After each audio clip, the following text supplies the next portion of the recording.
Hey guys, welcome back to RHR Jen. I'm so glad you're here. Honk honk, everyone. I am a happy, happy girl, and that's because I'm joined by Dylan from Winning Communication. Hi, Dylan. How are you Hey, thanks for doing? having me. I'm Thanks for doing being well. good. Good. So, Dylan, do you have any demands? Is there a reason why I'm asking about your demands? Because today we're talking Meghan's supposed alleged demands. What are your demands, Dylan? You Oh, demanded nice. we have a good time and have some laughs? Yeah, we have to have a good time. Everyone has to watch and subscribe to both their channels and send it to at least 10 people they know each. And Yes. yeah, Ooh, that sounds like one of those chain letter things. Like if you don't, you have yeah, bad luck, right? yeah. Or you'll have good luck if you do it. That's good. But guys, Yeah. check out Winning Communication. Dylan, what can we watch to support your channel? Well, we did a collab. We both have Megan's teaching us how to cut pineapple. We both have a uh, different angle on it on each of our channels collabing. So you could check out that one. Yes, yes, we do. Yeah, that pineapple cutting where she almost lops off a finger. So check that out. But yeah, so today we're talking demands. Oh, before I get into that, I do have to promote. I have my second channel, Goose Adventures. And you've pointed out, Dylan, it's actually grown since the screenshot. I'm now over 11,000 subs on there. Thank you guys so much. If you haven't subbed, make sure you do. I am detailing my weight loss adventure over there. I'm down just over 130 pounds, and I'm telling exactly how I did it. I didn't use any medicine or surgery. I just did it. So I tell you what I did and how I did it. So check it out. Thanks so much. But today you brought with you an article I'm so excited to dive into. And that is this from page 6, Meghan Markle's impossible demands for 2022 Vogue covers. Not even Beyonce gets. Now, this just came out, even though they're talking 2022. And I find that interesting because it looks like to me more people are oh, I just cut you off the screen. More people are speaking up and talking about what terrible behavior those two have had. What are your Mhm. initial thoughts hearing this? Are you shocked? Not shocked at all. It's basically the Harry and Meghan playbook. Uh, like Harry's recent interview, they sound like they're negotiators who have a hostage most of the time. Like, give us what we want or else. Mhm. And That's like you're very saying, true. Mhm. with people getting more and more comfortable, maybe a few years ago, they'd be worried. You're going to be told, oh, you're just, against Mhm. Meghan and you're this and you're that. But as Right. more and more stories come out and they have more and more stories where it's towards this man or Dr. Sophie, and it's clear Yeah. they treat everyone badly, people more Mhm. comfortable coming out with their experiences. That's such a good point, Dylan. You're right. Absolutely about Dr. Sophie for sure. Yeah.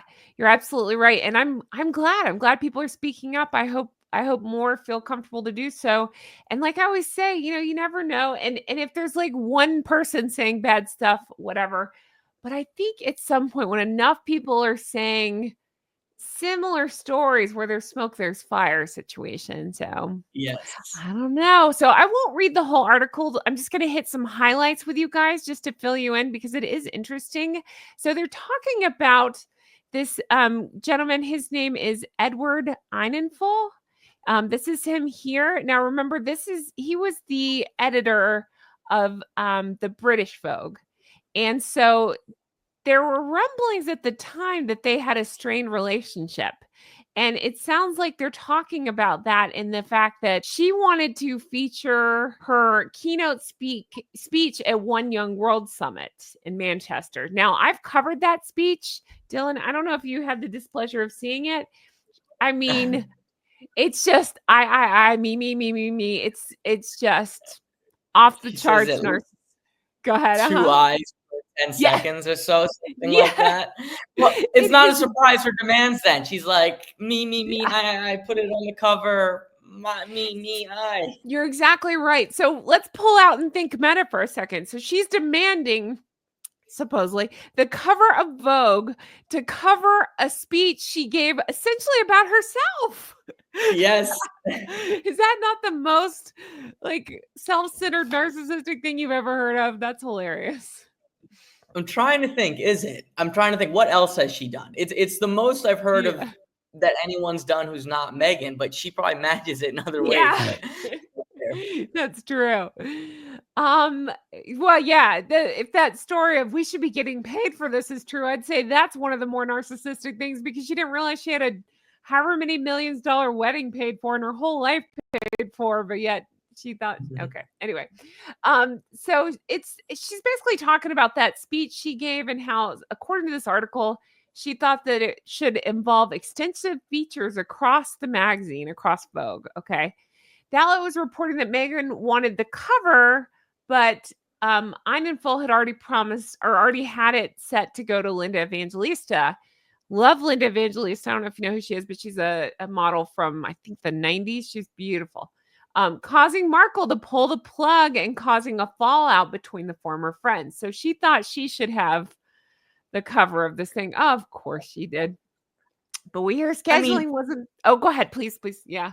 The crazy thing, though, it's not even that. It's not even like he's saying, oh, she's better. She's already booked. So it's really a demand, like, you need to tell her, get out, because Meghan's here. Get out. Like, she wants people to, like with the Wimbledon, she wants people to be kicked out for her. It's not just like, oh, put me on another month. It's kick them out because like she wants people to know it's her pushing them out. That's such a good point. And the other thing I'm thinking too is this is Vogue. And while I don't give a crap about Vogue, I think it's important to some people and it's a well-known publication. The idea that she thought she could come in and order them around, like, who do you think you are?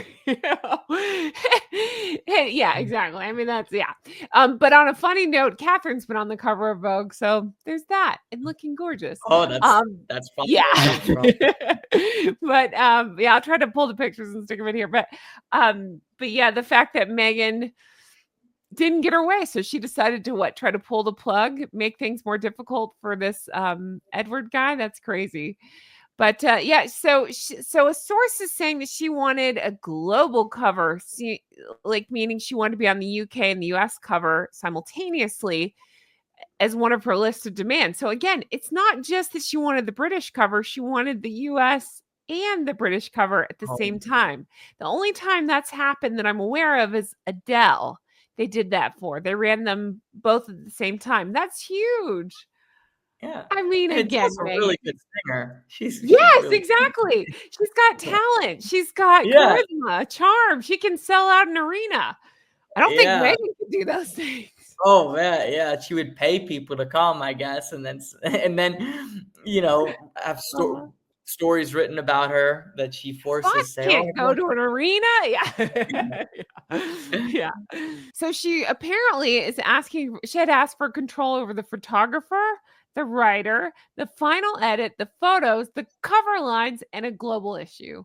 I mean, again, I'd love to know because I don't know all the workings of this. That just sounds so unreasonable. So I'd love to be a fly on the wall for Catherine versus Meghan in terms of, did Catherine have these demands? I'm sure her people asked to see things so that way they don't do any, that Vogue didn't take any liberties or do anything disrespectful to Catherine, but come on. I could justify that as a future queen, but still, I just can't imagine she was as high maintenance to work with as Meghan. Right. And, they're living Meghan and Harry in some alternate reality. Because it's like, if I'm Vogue, what's in it for me? Why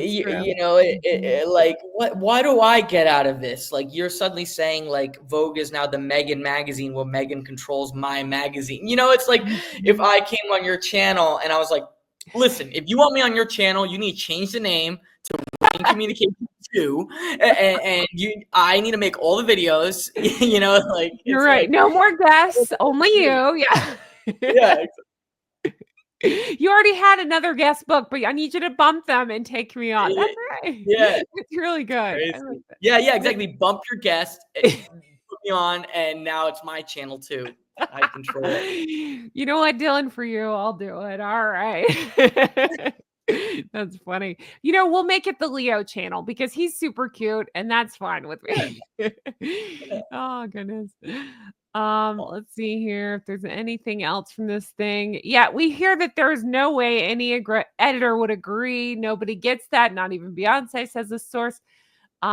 We hear that Meghan We hear Meghan even set up a personal Zoom call with Wintour, which is Anna Wintour, as in over all of it, in order to try to pitch her on the idea. Well, obviously that didn't go very well because she didn't get the cover and she ended up falling out allegedly with the Eidenful. So I wonder what that convincing looked like. Like, listen, I want it, so give it to me. And I don't know if you know anything about Anna Wintour. I do because I'm really into The Devil Wears Prada. If you believe that's about her, that's the allegation. It's about her. But she's no nonsense. She won't put up with any BS from anybody. So I think that would be funny. In fact, Anna Wintour is sitting behind Meghan at not the Wimbledon where she cleared people, the one where she showed up and flirted with Serena's husband. Yeah. Oh. Yeah, she's sitting behind. So anyway. Yeah, so that's basically it for the article. I was trying to think if there's anything else. I went back and pulled this old article just to remind everyone about the that's not it. Let's see. Is this hold on. I did for no, this is referring back to the same thing. So yeah, it's just about how their friendship ended over the snub. And she thought her charitable work should have been highlighted. That's what they're calling it, but she wanted it to be about her giving a speech. Again, I'm just stuck on the idea of that. Anyway, I think this is it's interesting that Page Six is running this now. Again, it was a story at the time. It's something I've talked about, but it's interesting that it's coming back out now. And I think it's interesting sign of the times. Do you think we'll see more stories like this of anybody that ever had any awful interactions with the two of them? Yeah, because people get more comfortable doing it, right? They get less afraid of the consequences. Right. We're used to her just throwing around the ist words, massage, race, whatever, Yeah, exactly. But now when it's like the people they've treated badly, it's like you have a woman, you have a woman from Right. who's running a charity, Yes. in Africa. It's like, Absolutely. their game plan doesn't work too well. That's exactly it. That's right. So what's the exactly. So here's I mean, I don't have to spell it out. Here's Edward. What's her excuse here? What's the excuse? But anyway, Dylan, thank you so much for bringing this article. I appreciate it. What can we do to help you out? How can we help? Yeah, check out the channel, subscribe, watch every single video twice, like every video, send it to all your friends, and then just check out the videos. I hope you enjoy them. And should we leave honks in the comments? Would that help? Yeah, leave honks. Yeah, that would be cool. Yeah. Okay, sure. Well, thank you, Dylan. We appreciate you stopping by, and I can't wait to record with you again really soon. Yeah. Bye.